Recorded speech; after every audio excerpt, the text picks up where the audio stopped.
What's up guys, and welcome to the 49th tutorial of programming in C++ using Xcode. And in this tutorial it's all about passing references. In the last two tutorials we looked at references and we're still looking at references. So without further ado, let's start the video. Okay, so the first thing you've got to do is go right to the top and type in struct big one and curly braces, and then type in int Cerno. Next line we can say char text,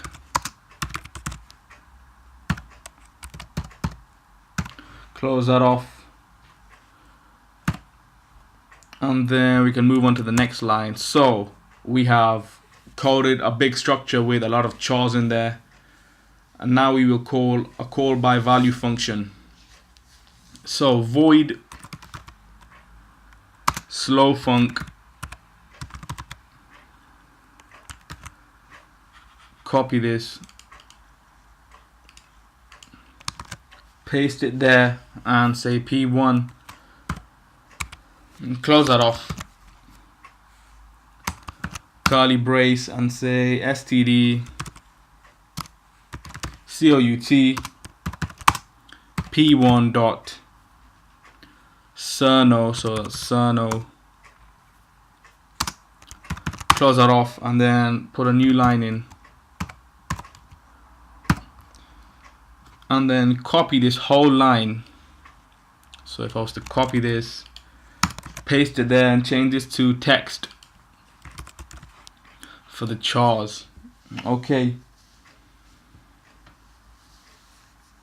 And then all this can be copied again. We can copy this and paste it and then change the names of the variables. So I would say instead of slow func, fast func, big one. Now we can put in an ampersand there if we need to, or we may have to. And then all this can stay the same, yes. And then we can go into the actual main program itself and type in int main parentheses curly braces and say static. So static big one bo equals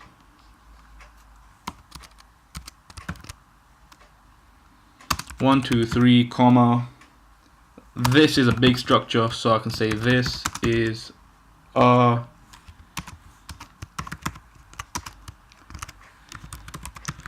big structure, and then close that off, parentheses, and